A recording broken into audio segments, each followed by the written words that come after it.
Recién Noé, empezamos, acá me apareció algo raro. Em, bueno, empezamos este ciclo de charlas promovidas desde el ISEPSI, desde nuestro Instituto de Investigación Social, Económica y Política Ciudadana, sobre los procesos que se vienen dando en nuestra patria grande. Las dos primeras charlas las vamos a hacer, obviamente, sobre la situación chilena. Hoy empezamos con Héctor Testa, que es un amigo nuestro desde hace mucho tiempo. Él ha participado con nosotros aquí en la Argentina en varias actividades, encuentros, eh, y no siempre viajando en las mejores condiciones. No vayan a creer de que teníamos la posibilidad de pagarle el pasaje en avión, o que él tuviera que venir,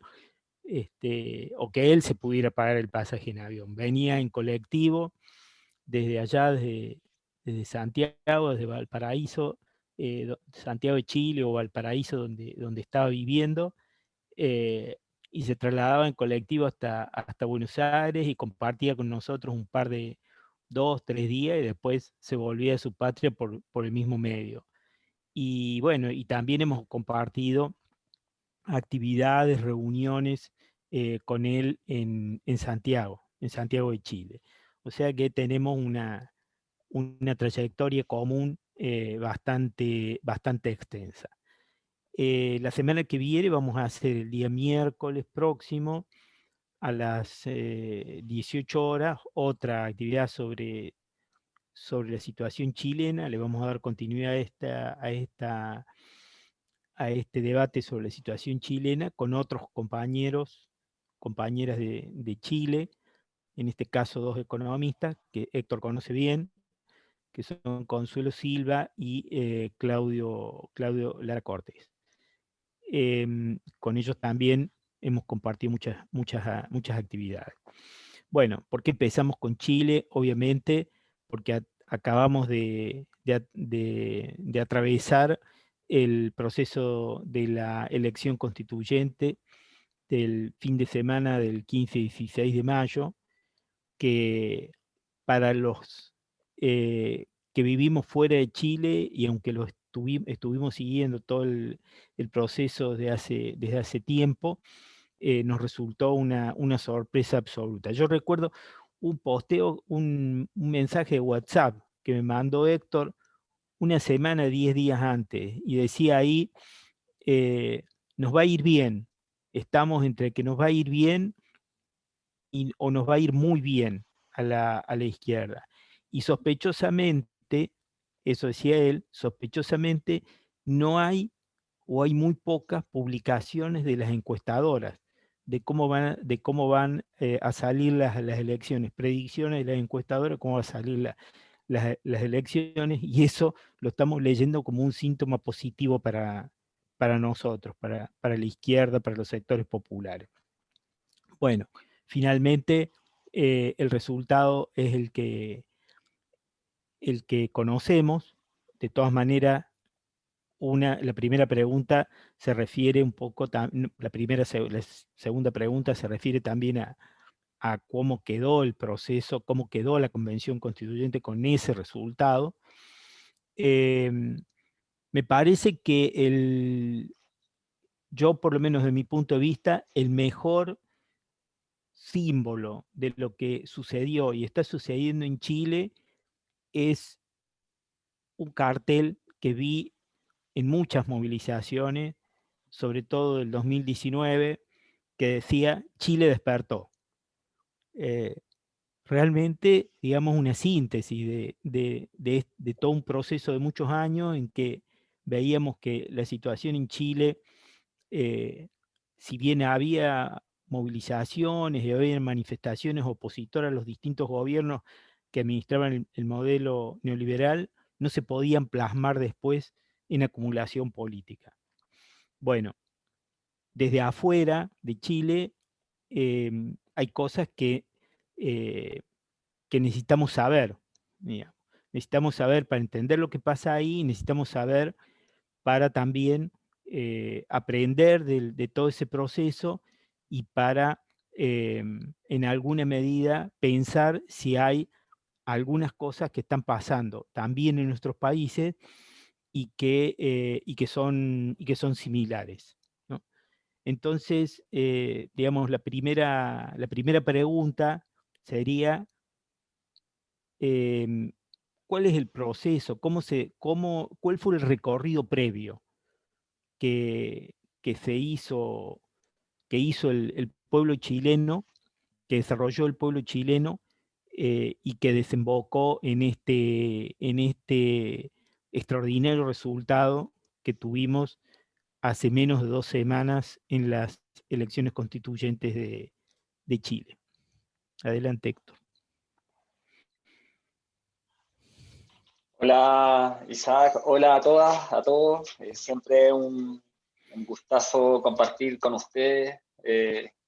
Además del vínculo que por años tenemos, que mencionabas tú, Isaac, siempre he tenido un lazo muy directo, muy cercano con Argentina, así que siempre un gusto.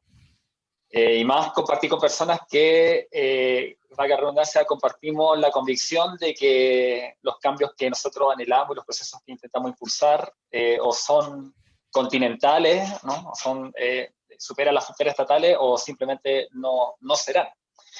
Eh, pero entrando directamente a tu pregunta, bueno, como tú bien reseñabas, esto tiene que ver con un largo recorrido, ¿no? Un largo recorrido que se ha hecho en el contexto de un esquema, un sistema que se le puede llamar como neoliberal, pero también se le podrían agregar otros epítetos, otras calificaciones como un sistema fuertemente oligárquico, un modelo de sociedad excluyente, dominado por una élite oligárquica y muy derechista, de manera muy extendida en el campo social. Y eso fue algo que perduró y se afianzó, se profundizó en distintos niveles durante los gobiernos de lo que se conoció como la transición. La transición pactada a una democracia protegida, una democracia muy débil frente a los poderes económicos y frente a las dinámicas de uno de los sistemas neoliberales más extendidos, más profundos, más sistemáticos a nivel latinoamericano y mundial, ¿no?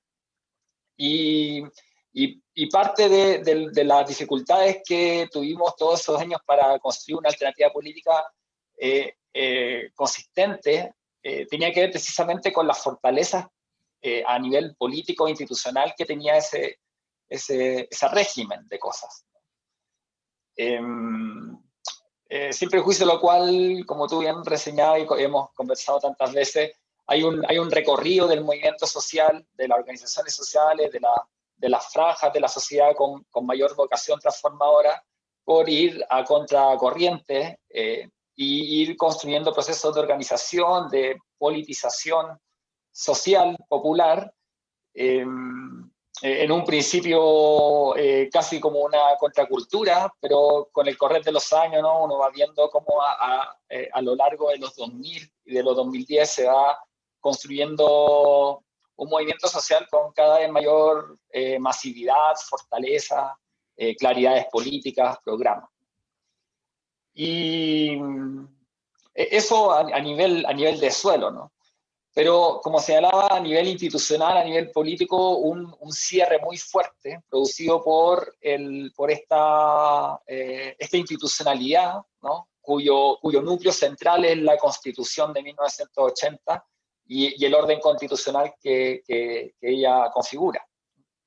Y que por los mismos cerrojos y trampas de esa institucionalidad no había podido ser reformada, rebasada, con la complicidad activa o pasiva de la propia concertación, que a fin de cuentas abandonó, entre otras cosas, un programa, el impulso a un programa de reformas políticas que lograra definitivamente producir una apertura democrática en nuestro país. Esa apertura democrática, ¿no? Cuando no se produce y cuando va buscando vías de canalización, encontró en el último tiempo, en la última década, algunas expresiones electorales que incluso llegaron a ser candidaturas presidenciales con un porcentaje significativo de votos, ¿no? Hablo en su momento de la candidatura de Marco Enrique Ominami, ¿no? en la elección de 2009-2010, donde triunfa por primera vez Piñera, ¿no? O pierde más bien la Concertación, para decirlo de un modo más exacto, ¿no? Uno podría decir que Piñera gana en buena medida porque la Concertación primero y después la ex nueva mayoría, ¿no? Pierden, ¿no? Más que por un avance significativo de las ideas de derecha. Y ahí, bueno, se va construyendo una politización muy, muy fuerte, sobre todo uno de los actores, y con esto no estoy diciendo nada muy novedoso, un actor muy central en esto son las nuevas generaciones, ¿no? Y que tienen como instrumento de vocería en el debate público al movimiento estudiantil. Pero que si uno lo ve en términos históricos, ¿no? Lo que va pasando es que las nuevas generaciones que van creciendo bajo este régimen de cosas, sin el miedo ni la comparación con la dictadura, van cada vez más rechazando este esquema transicional, ¿no? de una transición que además nunca termina, ¿no? Se podría decir que la transición termina solamente ahora con la revuelta social y con lo que estamos viviendo en este momento, de por fin echar abajo por lo menos los puntos centrales, ¿no? del entramado jurídico institucional de la dictadura. Y en ese proceso se van sucediendo las movilizaciones estudiantiles, movilizaciones territoriales, van surgiendo algunas luchas de un nuevo sindicalismo, la lucha central de importancia neurálgica, crucial en relación al sistema de pensiones, que el sistema de pensiones en Chile funciona como el núcleo central del modelo de acumulación capitalista de nuestro país, de los grandes grupos económicos, ¿no? Mediante el cual sustraen una masa gigantesca de capital, ¿no? Para invertirlo en su empresa, en sus emprendimientos empresariales o de especulación financiera internacional. Y es allí donde descansa uno de los soportes más importantes del modelo. Y surge esta impugnación por el fin de la AFP, y en los últimos años a eso además se superpone un ciclo de movilización feminista, de los movimientos feministas, cosa que es compartida además a los dos lados de la cordillera. Y junto con ello, además, algo que es importante señalar, la lucha de los pueblos indígenas originarios, las primeras naciones, dentro del cual obviamente la lucha del pueblo mapuche, por su radicalidad, por la cantidad de esfuerzos de organización que involucra, genera además una situación de una especie de guerra de baja intensidad en tres regiones del sur del país donde están mayormente localizadas las comunidades y los territorios del pueblo mapuche. Y esto va configurando una explosiva mezcla que muchos desde afuera podrían haber pensado que Chile estaba acompañando esta arremetida derechista, ¿no? con el segundo triunfo de Sebastián Piñera, un triunfo que obtiene después de una segunda vuelta que disputa con Alejandro Guillé, el candidato de la ex nueva mayoría.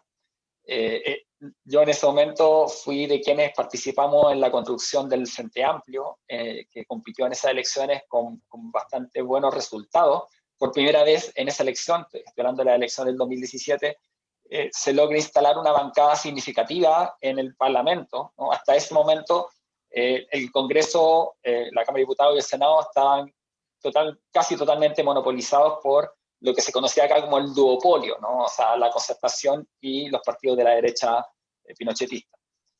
Y bueno, Beatriz Sánchez, nuestra candidata, está cerca de pasar a la segunda vuelta, y en la segunda vuelta Piñera logra movilizar un electorado digamos, muy gatillado por el miedo a una, allá lo vivirán también, ¿no? Esta idea del Chilezuela, esta campaña del miedo de la derecha ante cualquier posibilidad de apertura democrática, por moderada y relativa que sea. Y ahí la derecha más dura, una derecha que ya había tenido en su primer gobierno dificultades tanto no ocasionadas directamente por ella, como por ejemplo, hay que recordar que el terremoto del 2010 justo le toca a Piñera antes de asumir, entonces buena parte de su mandato estuvo muy dirigido a la reconstrucción tras el terremoto. Después hubo alguna lucha importante y surge el 2011, que es el proceso de movilización social más grande que hay en los 30 años de transición. Y ahí ya surgen, en el 2011, empieza a surgir la demanda muy fuerte por una nueva constitución dictada por Asamblea Constituyente. Y surge una serie de debates, de conversaciones públicas que van cada vez más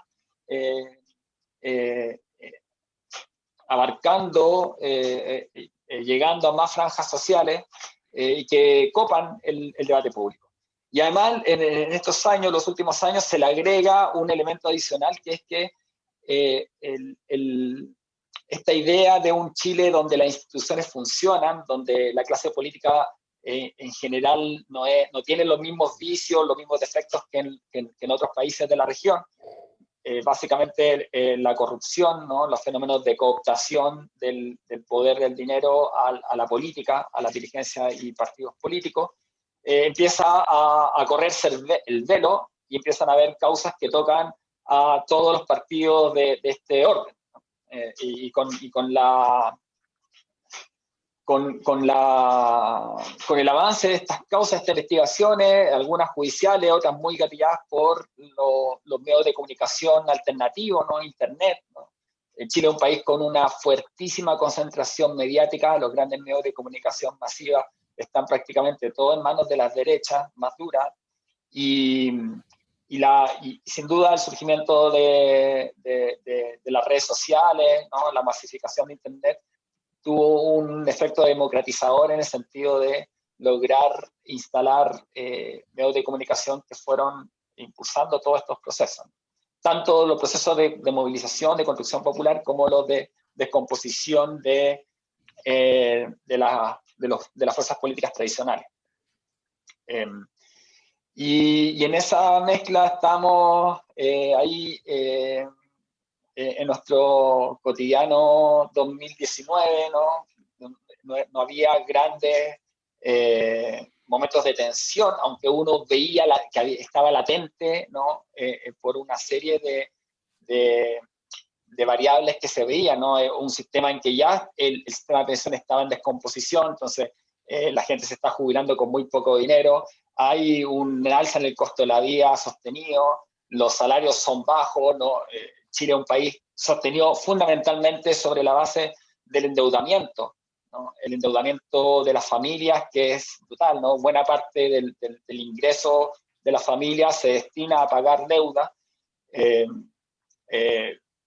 y se veía que en muchos lugares había una politización y una capacidad digamos, de responder ante ciertas agresiones, ¿no? del modelo a su derecho, a sus más elementales condiciones de vida. Y como es sabido, lo que detona el proceso de revuelta social, por una parte, un ciclo de declaraciones muy agresivas, muy burlescas de parte de la elite, de distintos personeros de la elite, ¿no? que se mezclan, un escenario donde eso se junta con un alza en el costo del pasaje del metro acá en Santiago. Y justo en esos meses había una movilización de varios meses por parte del movimiento estudiantil secundario que estaba con una serie de demandas, ¿no? Pero dentro de esa demanda muy central era oponerse a un proyecto de ley, la ley de aula segura, que es una ley criminalizadora del movimiento estudiantil que está impulsando el gobierno, que está impulsando la alcaldía de Santiago, ¿no? Acá el centro de Santiago, donde gobierna la derecha, gobernaba, o sea, sigue gobernando, pero perdió las elecciones ahora, la semana antepasada. Y ese movimiento estudiantil que estaba ahí con una movilización de varios meses, pero sin lograr irrumpir, digamos, encuentra la cuestión del pasaje del metro un momento, ¿no? para convocar a evasiones masivas, ¿no? Y esa evasión masiva en una semana, en la semana anterior, el 18 de octubre es día viernes, ¿no? Entonces desde el día lunes estaban convocadas evasiones masivas en distintas estaciones de metro y cada vez fueron agarrando mayor fuerza, mayor fuerza. El gobierno desató una represión no menor, llenó las estaciones de metro con fuerzas especiales de carabineros, fuerzas especiales que, para quienes conocerán nuestro país en esta dimensión de las protestas, son una fuerza militarizada, una policía militarizada muy violenta, ¿no? Muy agresiva. Y simplemente eso termina por estallar el día viernes 18 de octubre, que es algo que se produce una situación que es analogable al 19 y 20 de diciembre del 2001 en Argentina, ¿no? Es un gran estallido popular que encuentra además un factor digamos, de intensificación en la respuesta del gobierno, que durante la tarde de ese día viernes se empezó a correr el rumor de que iba a dictar un estado de excepción constitucional, lo que significaba que salían los militares a la calle, ¿no? Y era la primera vez en estos 30 años de transición en los que se utiliza el estado de excepción constitucional para sacar a los militares para reprimir una protesta social. Generalmente como se ha utilizado es para responder ante catástrofes naturales, principalmente terremotos o incendios. Y eso hace que todo el pueblo se vuelque a las calles en la noche del viernes, el día sábado y los días que siguen. Bueno, todos habrán, yo creo, visto las imágenes allí. La televisión argentina informa muchas veces mejor que la televisión chilena de lo que está pasando en Chile. Y bueno, un proceso de movilización que además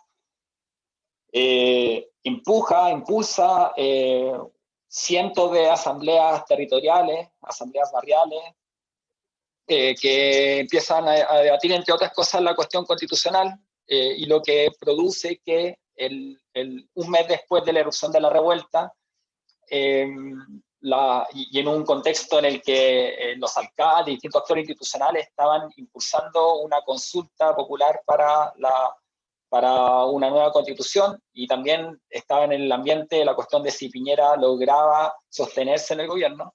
Las principales fuerzas políticas llegan a un acuerdo en relación al cambio constitucional, ¿ya? Y es el acuerdo del 15 de noviembre, que es el que configura un itinerario de pasos para el cambio constitucional, itinerario que fue aplazado, ¿no? Porque en el transcurso de esto, ¿no? Estamos hablando de que en octubre del 2019, en noviembre se llega al acuerdo, en diciembre continuó la movilización en contra de lo que decían muchos analistas y observadores de la situación, que decían que con el acuerdo constitucional la movilización iba a aplacarse o iba a desaparecer. la verdad es que se sostuvo con bastante intensidad durante los meses de verano, y se venía a venir un marzo muy agitado, con mucha movilización, que empieza de hecho con una movilización enorme, gigantesca, de más de 1 millón de mujeres en el 8 de marzo, ¿no? Y por eso ya llega la pandemia y pone este especie de suspensión del proceso, pero a la vez una pandemia que, como en muchos lugares del mundo, muestra la fragilidad y las debilidades del modelo en el que estamos viviendo. El neoliberalismo sufre un gran ataque, ¿no?, a su forma de organizar la sociedad y la vida en el planeta, y en los países donde más intenso es, obviamente se muestra de manera más brutal, como estamos viendo, de hecho, no solo en Chile, sino que en los países gobernados por la derecha el último tiempo, en la región, uno puede ver que hay una descomposición social y también un anhelo de movilización y de búsqueda de alternativas políticas no menor, ¿no? Perú, Colombia, etc. Y además, en el caso chileno, con un gobierno porque aquí donde las dos cosas se mezclan, yo creo que se acumulan y explican buena parte del resultado de las mega elecciones del fin de semana pasado, ¿no? Un gobierno muy descompuesto, ya muy sin proyecto, prácticamente sin gobernar, ¿no? Reaccionando frente a lo que le pone encima la revuelta popular, ¿no? Que es una revuelta que tiene una finalidad constituyente, que tiene un programa de transformaciones muy profundo y que solo, o sea, que encuentra en la cuestión constitucional, en la cuestión constituyente, una bandera común. Y el gobierno, un gobierno que, como decía, que muy débil, fragilizado, ¿no?, que se sostiene en buena medida por su poder de fuerza, ¿no? La pandemia le permitió extender el estado de excepción constitucional nuevamente. Ya llevamos más de 1 año con toque de queda en todo el territorio del país, ¿no? Sin duda, el gobierno ha utilizado la pandemia también en una clave represiva para mantener la revuelta popular relativamente suspendida en su dimensión de movilización popular, pero de movilización popular, digamos, callejera, en el espacio público. Pero uno ve las redes sociales, las conversaciones que siguen yendo por otra vía. Y de hecho, en el último rato han surgido medios de comunicación masiva, un canal de televisión, por ejemplo, que se ha saltado, digamos, al lado de la izquierda y del octubrismo, por así decirlo, el último rato, ¿no?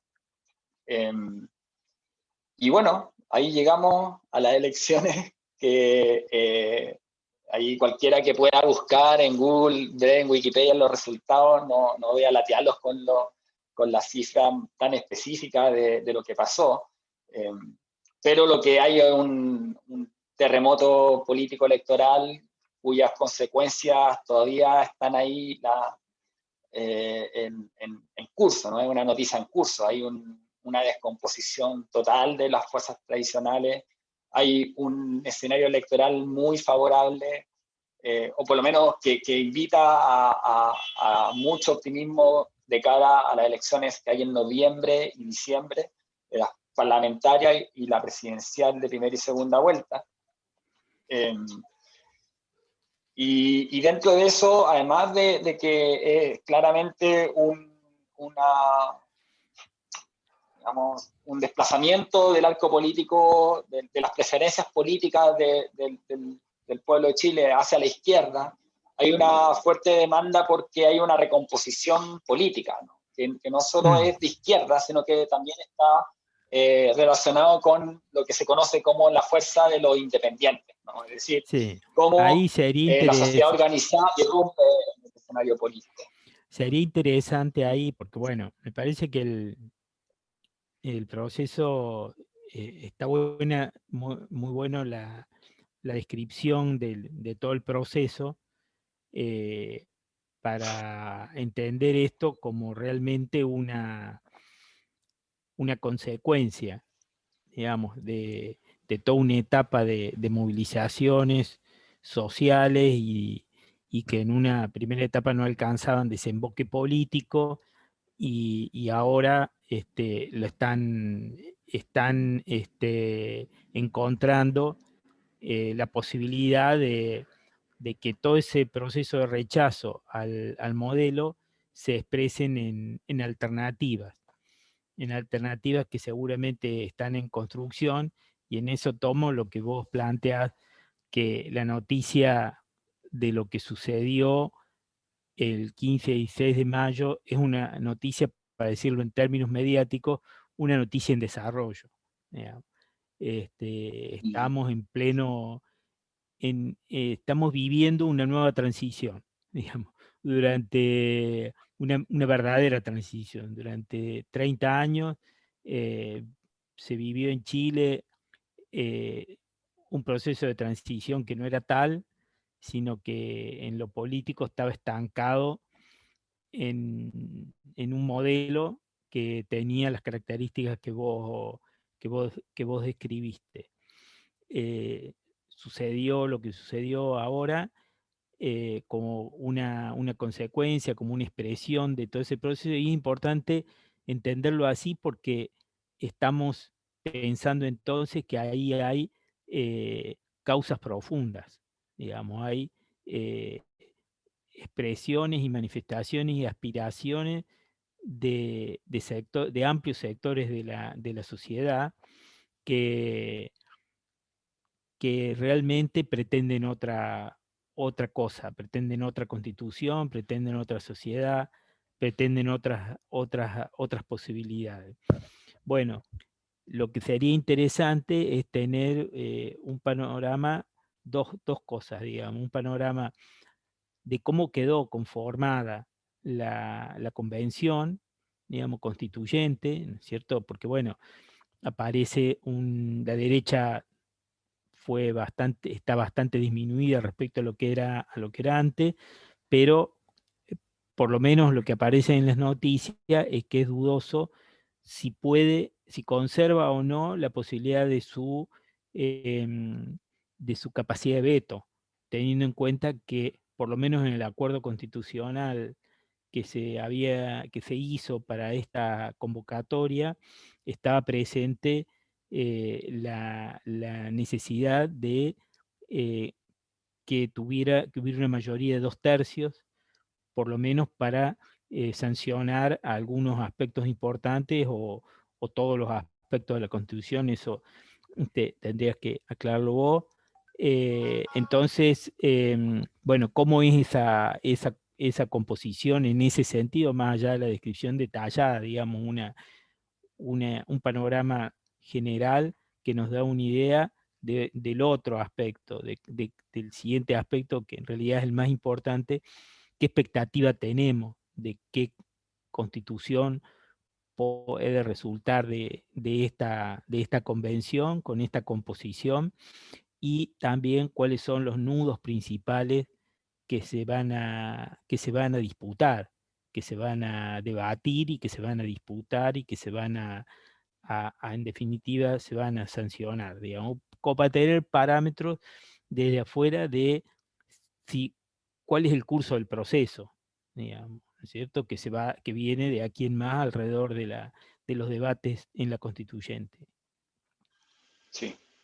Sí, ahí sí que me puede dar la opción de compartir pantalla para mostrarle ahí un pequeño gráfico, ¿no? Y para ir reseñándoles de qué se trata cada una de las listas. Porque los nombres de las listas no son tan fáciles de, digamos, de derivar a las fuerzas políticas que integran cada lista.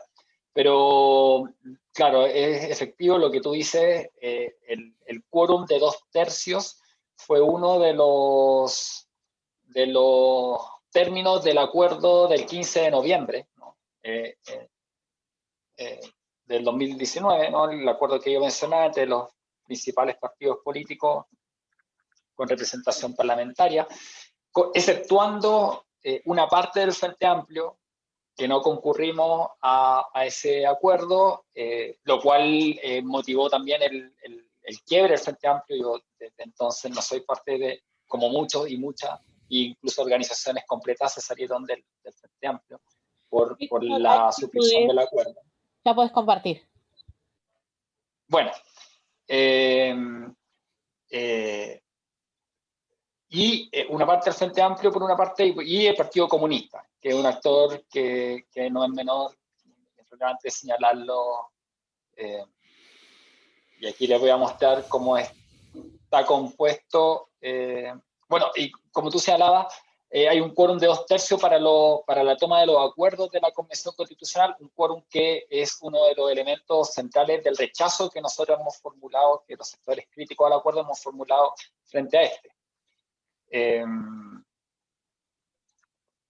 Lo que ustedes ven es la composición de la Convención Constitucional, tal cual quedó, ¿no? Lo voy a explicar aquí rápidamente. Chile Vamos es la coalición de derecha, que quedó con 37 escaños. Un tercio de la convención son 52 votos, ¿no? Entonces, el poder de veto que se habla, ¿no? Que uno tiene, poder de bloqueo que uno tiene, necesita 52 votos de la convención. Chile Vamos, la derecha dura, gobernante, quedó con 37. Luego tenemos Independientes por una Nueva Constitución, que se llama Independientes No Neutrales, que es apelando a esta idea de los independientes que irrumpieron en el escenario constituyente. En el transcurso del proceso hubo una fuerte demanda para mejorar las condiciones de participación de los independientes. De hecho, esas condiciones fueron mejoradas en el transcurso del año pasado, no eran parte del acuerdo inicial, del acuerdo del 15 de noviembre, acuerdo que se expresó en una reforma constitucional, ¿no? Pero bueno, Independientes por una Nueva Constitución es un sector bien heterogéneo de independientes que uno podría decir tienen posturas más, en general, progresistas, pero más líquidas y más centristas, por así decirlo, ¿no? La lista del apruebo es la exconcertación, básicamente los partidos de la exconcertación, que llevaron en su lista a muchas candidaturas del mundo social, cultural, del mundo de la exconcertación, ¿no? Aquí, al igual que en Chile Vamos, pero con mayor claridad en la lista del apruebo, no fueron los grandes próceres de la exconcertación a disputar la convención, puesto que el clima de época que hay inhibía mucho la presentación de las viejas dirigencias políticas a la convención. Luego tenemos Apruebo Dignidad, que es la lista del Frente Amplio, más el Partido Comunista, más las fuerzas que se salieron del Frente Amplio, las fuerzas políticas que se salieron del Frente Amplio.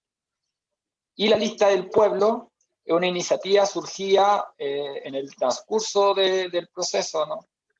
El año pasado, es una iniciativa que surge desde la articulación de algunas asambleas territoriales, de algunos espacios territoriales emergidos con la revuelta popular, y organizaciones sociales, organizaciones ambientales, sindicales, de distinto tipo, ¿no? Y independientes, ¿no? Ciudadanía independiente. ¿Y qué fue la lista que en el periodo de campaña logró expresar con mayor, digamos, claridad su alineamiento con el octubrismo, que es un nombre con el que muchos nos referimos a la fuerza que rompió en octubre, ¿no? Al igual que Apruebo Dignidad, ¿no? Pero el resultado más sorprendente tiene que ver con la lista del pueblo, que aquí lo que está señalado a este lado son 27 escaños.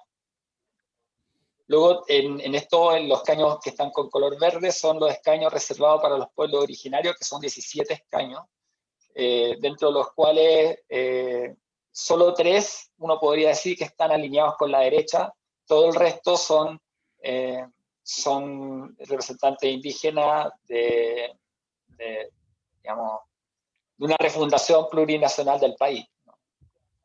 Y los que están con color naranjo son independientes de otras listas, que salvo uno o dos, son todos también del octubrismo.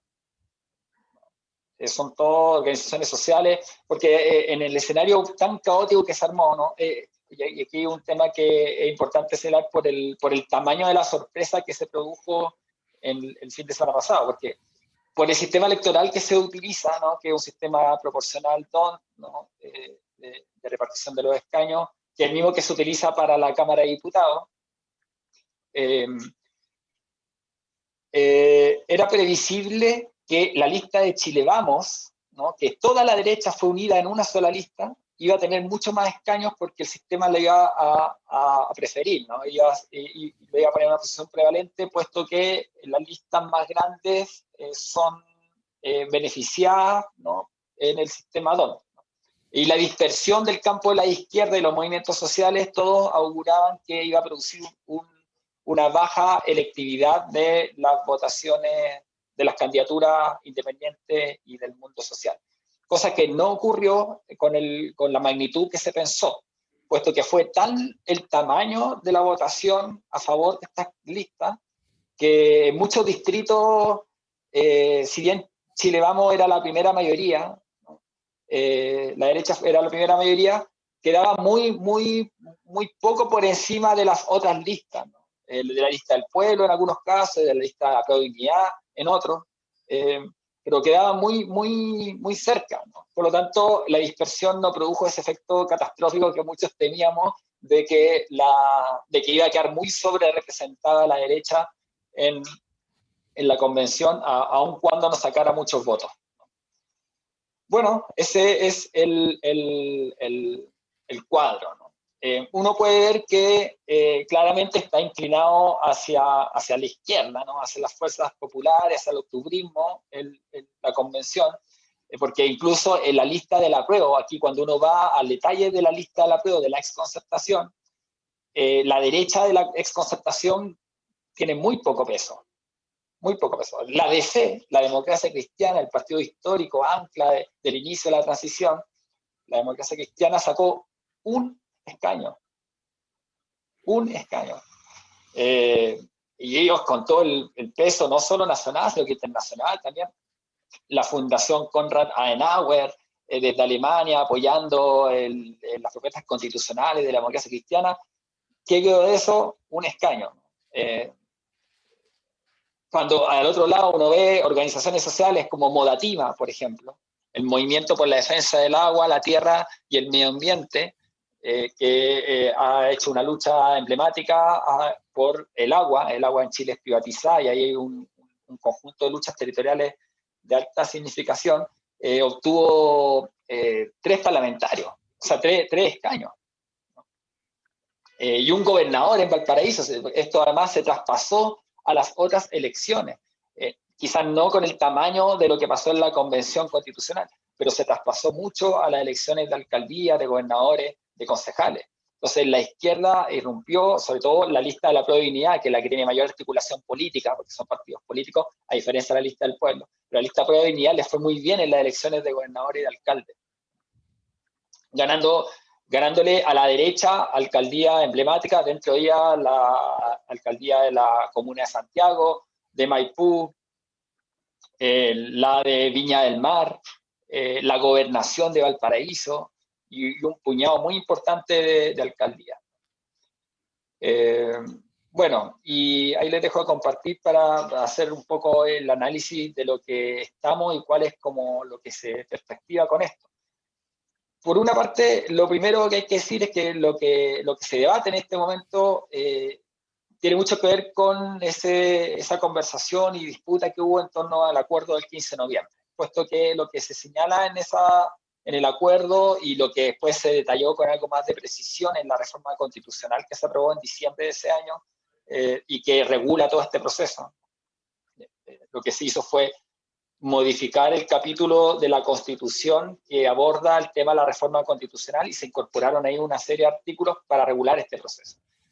Y dentro de eso está lo que se señala el quórum de 2/3, Hay otras cuestiones que son altamente debatidas, como el tema de los tratados internacionales. Se dice que el nuevo texto tiene que respetar los tratados internacionales vigentes en Chile, sin hacer distinción alguna, lo cual cuenta con nuestro más absoluto rechazo, puesto que eso implica un sometimiento del nuevo texto frente a los tratados internacionales de libre comercio y otros acuerdos comerciales que ha firmado por montones los gobiernos de estos 30 años. Y todo eso, ese detallado, el cómo quedará regulado más en detalle la convención, se le entrega a un reglamento que tiene que dictar la propia convención constitucional, pero dice la reforma que ese reglamento tiene que ser aprobado por 2/3 también, ¿no? Es decir, no solo las normas de la nueva constitución tienen que ser dictadas por 2/3, sino que el reglamento de funcionamiento de la convención también tiene que ser aprobado por 2/3 de los integrantes de la convención. Entonces se tiene que configurar una adhesión de muchas fuerzas, digamos, en pos de la redacción del reglamento, y lo que hoy día se está debatiendo es aquello, ¿no? Si es que va a regir o no el quórum de 2/3. El cómo va a regir, porque también no está claro, lo que dice la reforma constitucional es que las normas de la nueva constitución tienen que ser aprobadas por 2/3, pero no dice cómo, no dice si es una votación al final de la redacción, y en el intertanto cómo funcionan las comisiones, cómo se van aprobando los capítulos, las secciones de la Constitución. La Constitución no es cualquier ley, es una ley de leyes, aborda muchos temas, y es muy complejo llegar a un acuerdo por 2/3 en todo el desarrollo del proceso. Entonces iban surgiendo los debates de cómo se regula eso, y es lo que tenemos como tarea y como disputa en las próximas semanas. Y el tema de la participación popular, porque aquí lo que se demanda es una participación popular que no se quede en la elección de la convención, sino que sea una participación protagónica en todo el proceso, y que tenga grado de vinculación con el trabajo que hagan los representantes de la convención, lo cual implicaría, aquí no estamos tampoco innovando tanto, ¿no? Los procesos constituyentes contemporáneos en nuestra región, en nuestro continente, en otros lados del mundo, suelen tener como búsqueda principal el involucramiento de la sociedad de manera lo más democráticamente posible, ¿no? Y ahí los foros territoriales, las audiencias públicas, bueno, por lo pronto la transmisión de todas las sesiones. Hay un debate ahí en torno a la transparencia y publicidad de los debates. Así se va a permitir el debate reservado, ¿no? O reuniones de la convención que sean reservadas. Y mecanismos de vinculación y de participación que involucren, como decía, no solo la ratificación del texto en el plebiscito de salida que está contemplado para este proceso, ¿no? Para que tengan una noción también de un detalle que es importante: la convención está regulada con 9 meses, ampliables a 3 más. Por lo tanto, lo más probable es que la convención por lo menos sesione un año. Y en ese año, entre medio, hay elecciones parlamentarias y presidenciales. Y el nuevo gobierno, si que se cumple el calendario institucional, estaría asumiendo en marzo del 2022. Por lo tanto, la última fase de la convención constitucional, si es que se cumpliese tal cual está regulado esto, que es algo que también siempre está digamos, en duda, ¿no? Los procesos constituyentes se caracterizan en buena medida porque lo que está regulado en cierta forma en algún momento después cambia. Y en este caso, si es que se cumpliera, entre medio estaría la toma de posesión del nuevo gobierno y del nuevo Congreso, lo cual también podría cambiar algunas de las condiciones de funcionamiento de la convención. Yo me siento muy cercano a la lista del pueblo y a los sectores de la Apruebo Dignidad, que estamos por modificar un conjunto de cuestiones de la regulación del proceso, ¿no?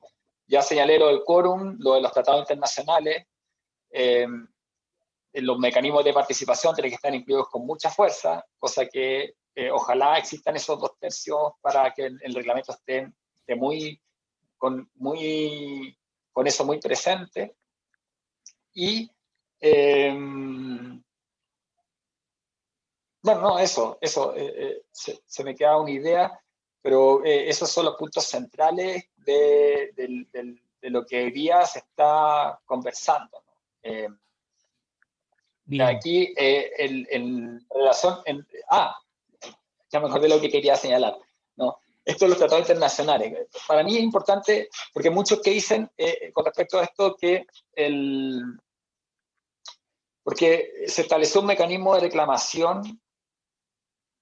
Voy a hacerlo lo menos técnico posible para no enredarlo, porque ya le he entregado mucha información, pero se estableció un mecanismo de reclamación para los casos en que haya alguna infracción a las normas que se han puesto. Y eso es una comisión de 5 ministros de la Corte Suprema. Pero en esto se excluyó el tema de los tratados internacionales, es decir, las normas, las limitaciones de contenido que se le pusieron al nuevo texto, no son materia de decisión de este órgano, de este órgano ad hoc que se creó, que son 5 ministros de la Corte Suprema electos por sorteo. Entonces algunos que dicen, bueno, no importa, sigamos para adelante y no le hagamos caso nomás al tema de los tratados internacionales. Y nosotros creemos que eso es un error político que nos puede costar caro, porque aquí de lo que se trata es de hacer un conjunto de políticas y de reformas posteriores legislativas, ¿no? Un cambio en el ordenamiento jurídico chileno que seguramente va a llevar al Estado de Chile a no pocos juicios en instancias internacionales con las empresas que se van a ver afectadas en su emprendimiento o su iniciativa empresarial en el país, ¿no? Chile es un país con una fuerte economía extractiva, como es sabido, como la mayor parte de nuestra economía, muy primaria exportadora, con una fuerte presencia de empresas transnacionales en minería, en una serie de, sobre todo en la minería, ¿no? Uno ve que ahí hay un nudo importante, pero también, por ejemplo, en las inversiones que tienen muchas empresas y instancias y empresas financieras, ¿no? Los bancos, las instituciones financieras, en Chile, y que pueden verse afectadas por nuevas regulaciones y nos pueden llevar a enormes juicios internacionales que en ese momento para nosotros va a ser muy importante que el proceso constituyente esté validado expresamente como un proceso constituyente, porque hasta ahora lo que tenemos es un proceso de cambio constitucional bajo las normas que puso el Congreso Nacional para un cambio constitucional. Entonces, lo que nosotros decimos es que para que este proceso, para que la Convención Constitucional sea efectivamente una asamblea constituyente, tiene que haber una voluntad explícita, expresada desde el inicio de la Convención Constitucional. Y eso tiene que estar en el reglamento, ¿no? Yo soy partidario por eso mismo, de que la Convención Constitucional se declare asamblea constituyente. Con eso cierro la respuesta. Ese era el punto que se me queda. Bien. Bueno, acá hay varias preguntas, algunas que están acá en el chat y otras que vienen del Facebook, de las personas que están siguiendo en vivo el Facebook. Acá, en realidad, me parece que tienen un contenido común, que es este proceso que es muy fuerte y que tuvo este desemboque. ¿Qué expectativas tenemos de cómo va a continuar? O sea, cómo se va a terminar o cómo va a seguir plasmándose, digamos. Y sobre todo, bueno, obviamente ahí hay dos momentos. Uno, el del proceso de la convención constituyente, esto que vos planteás ahora, el último, que se constituya en asamblea constituyente. Entiendo que esto le da un carácter soberano, le daría quizá un carácter soberano por encima de todos los poderes constituidos en el país, o en alguna medida subiría, digamos, en alguna medida de rango respecto al rango de convención constituyente. Quizás, digamos, eso bueno, queda como una, si se quiere, como una pregunta.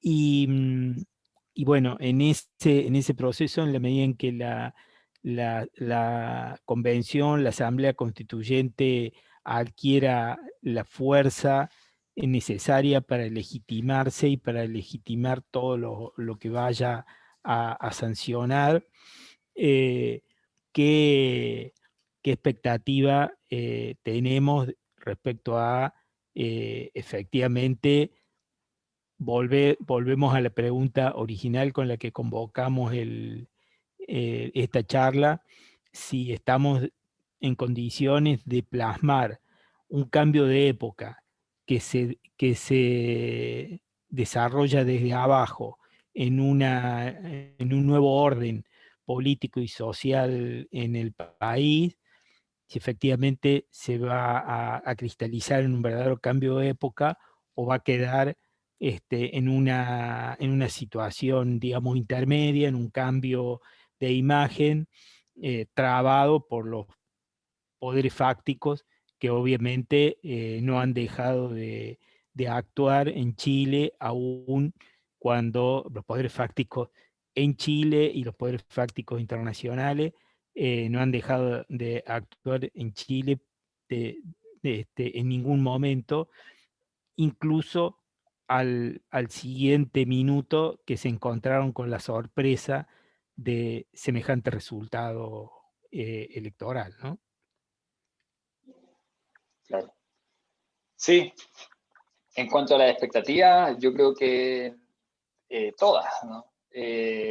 Los procesos constituyentes, en general, aquellos procesos constituyentes que tienen la magnitud, que son genuinamente procesos constituyentes en la historia de la humanidad, es una especie de encadenamiento que cada uno de los procesos es el proceso de vanguardia en su época.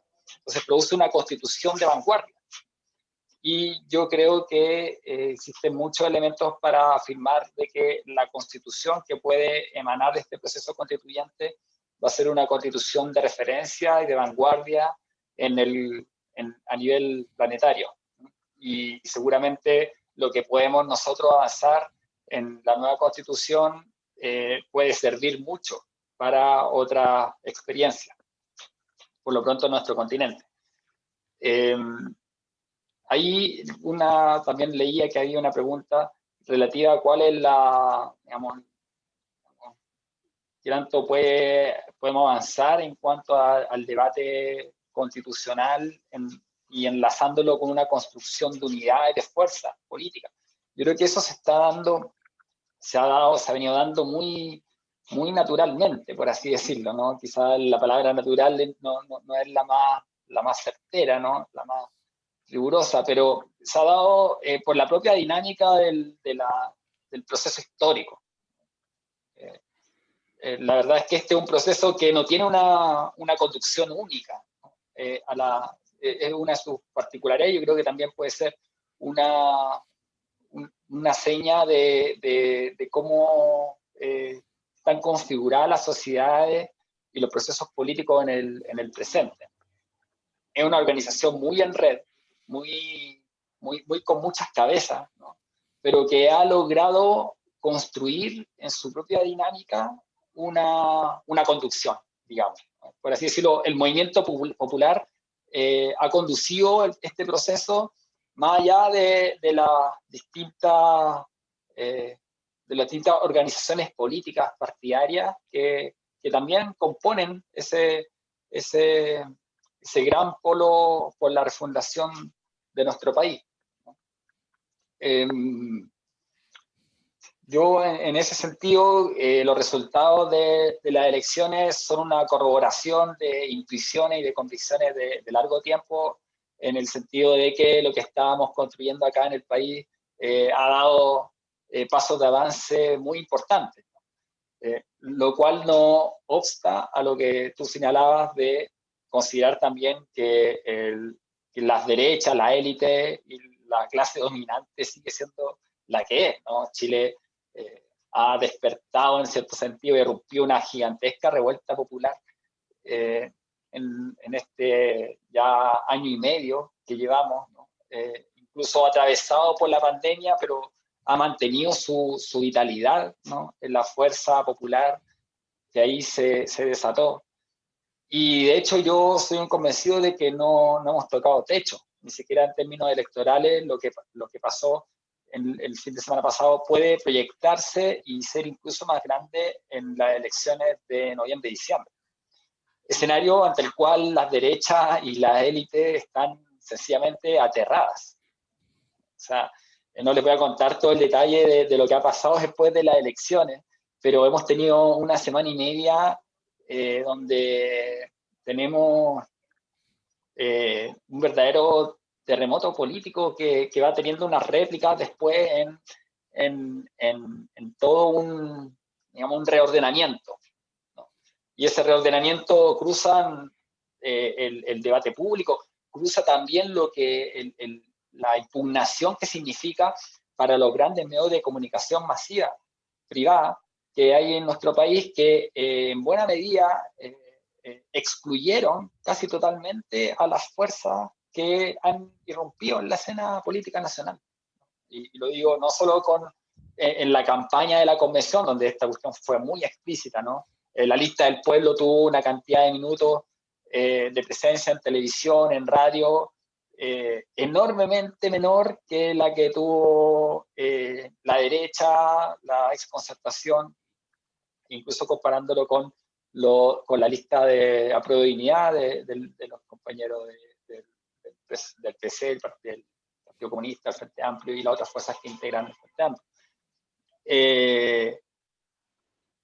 Por lo tanto, lo que hay es, yo creo, una posibilidad abierta, que además está corroborado en encuestas, ¿no? Tú señalabas al inicio de que, claro, hubo un silencio en las encuestas en relación a la Convención Constitucional, lo cual a nosotros nos da muy buena espina, ¿no? Porque significaba que no querían preguntar o no querían publicar lo que estaban sondeando. Pero sí están preguntando por las preferencias presidenciales y por las preferencias por coalición. Y lo que muestran las encuestas presidenciales al día de hoy y en todas estas semanas y meses es que está totalmente inclinada la aguja política hacia el octubrismo, hacia las izquierdas, hacia los actores favorables e impulsores de una refundación del país. Por lo tanto, bueno, el desafío que hoy día tenemos, la expectativa que tenemos es, que, por una parte, tener una constitución de vanguardia, que el proceso constituyente sea en su forma y en sus contenidos un proceso constituyente ejemplar, referencial, y también construir una mayoría política que se exprese en las elecciones de noviembre y diciembre y tener un gobierno de signo refundacional en marzo próximo. Bien. Y esa posibilidad está totalmente a la mano, ¿no? Está completamente a la mano. De hecho, al día de hoy uno ve los analistas, los grandes medios privados, los de la derecha, y basta verlo y echar una mirada a la rápida para oler la derrota, ¿no? Hay una sensación de derrota en el campo conservador y neoliberal muy profunda. Y por otra parte, hay una situación de moral, hay una situación de esperanza, de optimismo, ¿no? De llamado a la acción por parte de las fuerzas refundacionales, que creo que tiene todo para seguir desplegándose en estas semanas y meses que vienen. Bien. Bueno, me parece que estamos más o menos cerrando con esto último. Obviamente, utilizando la última metáfora que utilizaste de la réplica,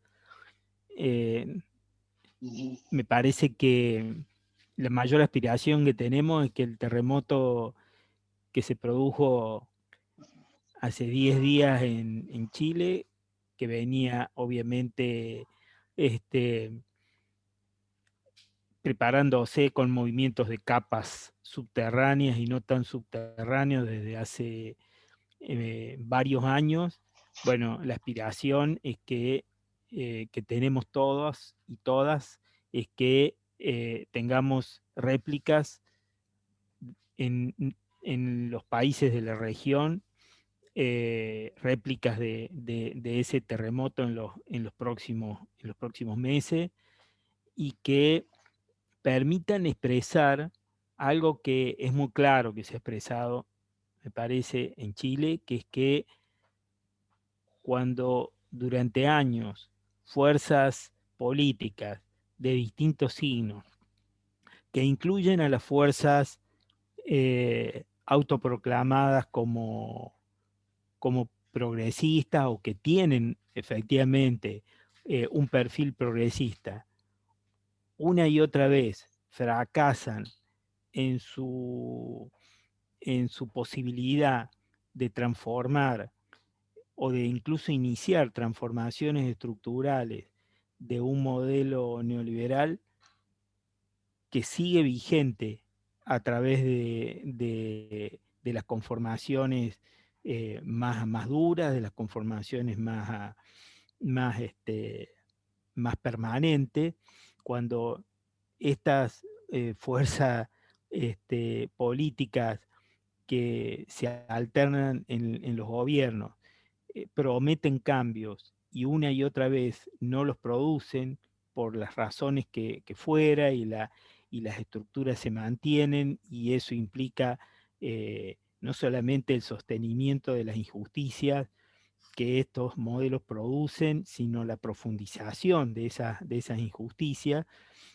Bueno, los movimientos que primero son subterráneos y después van acercándose cada vez más a la superficie, más, más tarde o más temprano emergen y producen estos terremotos.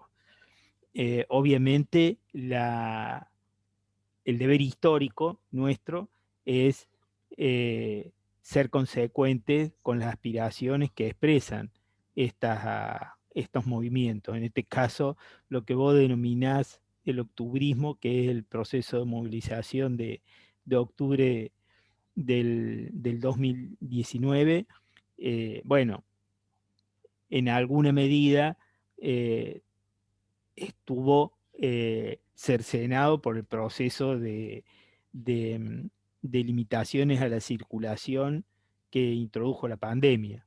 Quizá si no hubiera existido esa situación, este, esta, este terremoto hubiera emergido mucho antes, ¿no? Hubiera emergido unos cuantos meses antes. Pero bueno, te agradecemos muchísimo tu participación, por lo menos de parte mía, me ha servido mucho, y creo que a los compañeros y compañeras nos ha servido mucho para acercarnos más a todo este proceso que lo vamos a a seguir de cerca, porque obviamente nos da mucha energía, nos da mucha esperanza, nos da mucha más fuerza en las peleas que venimos sosteniendo desde hace bastante tiempo en todos nuestros países, y en particular en la Argentina. Vuelvo a repetir de que eh, ese cártel de Chile despertó es un cartel, digamos, que nos da, digamos, la síntesis de todo este proceso, y esperamos poder sostenerlo con un palo, digamos, el cartel que atraviese, que esté por encima de la cordillera, y le podamos agregar también Chile y América Latina despertó. Muchas gracias, y bueno, y seguimos en contacto. De nuevo, muchas gracias.